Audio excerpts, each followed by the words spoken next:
ব্রাজিলের ফুটবল ইতিহাসের সর্বোচ্চ গোলদাতা নেইমার জুনিয়র আন্তর্জাতিক ফুটবল থেকে অবসরের চূড়ান্ত ঘোষণা দিয়েছেন। 2026 ফিফা বিশ্বকাপ জয়ের স্বপ্ন অধরা রেখেই ব্রাজিলের হলুদ জার্সি চিরতরে তুলে রাখলেন এই তারকা ফরোয়ার্ড।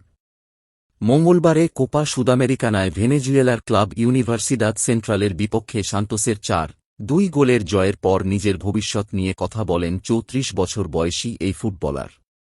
সেখানেই তিনি জাতীয় দলের সঙ্গে দীর্ঘ 16 বছরের পথচলার ইতি টানার কথা নিশ্চিত করেন। জাতীয় দলকে বিদায় জানানোর ঘোষণা দিয়ে নেইমার বলেন, জাতীয় দলের সঙ্গে আমার পথচলা শেষ। আমি ইতিহাস গড়েছি, অনেক ভালো মুহূর্ত পেয়েছি। হলুদ জার্সির জন্য নিজের রক্ত, জীবন, সবকিছু উজাট করে দিয়েছি।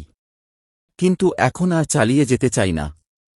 2010 সালে মাত্র 18 বছর বয়সে ব্রাজিলের সিনিয়র দলে অভিষেক হয়েছিল নেইমারের। দেশের জার্সিতে তার পরিসংখ্যান অত্যন্ত উজ্জ্বল।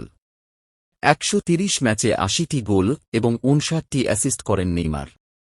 বিশ্বকাপ ট্রফি এবং কোপা আমেরিকার শিরোপা জেতার আক্ষেপ নিয়েই দেশের জার্সি গায়ে দেওয়া অধ্যায়ের সমাপ্তি টানলেন তিনি।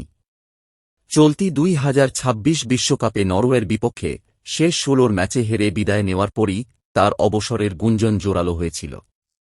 মেটলাইফ স্টেডিয়ামে সেদিন কান্নায় ভেঙে পড়েছিলেন তিনি। সেই ম্যাচটিই হয়ে রইল তার 16 বছরের আন্তর্জাতিক ক্যারিয়ারের শেষ অধ্যায়।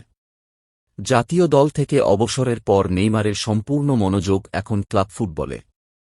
ইউনিভার্সিদাদ সেন্ট্রালের বিপক্ষে বদলি নেমে সান্তোসের জয়ে গুরুত্বপূর্ণ ভূমিকা রাখেন তিনি। এই জয়ে কোপা সুদামেরিকানার শেষ 16 নিশ্চিত করেছে সান্তোস, যেখানে তাদের পরবর্তী প্রতিপক্ষ ইকুয়েডরের মাকারা। এদিকে সম্প্রতি তরুণ সতীর্থদের অপমান করার যে গুঞ্জন উঠেছিল তা দৃঢ়ভাবে উড়িয়ে দিয়েছেন নেইমার।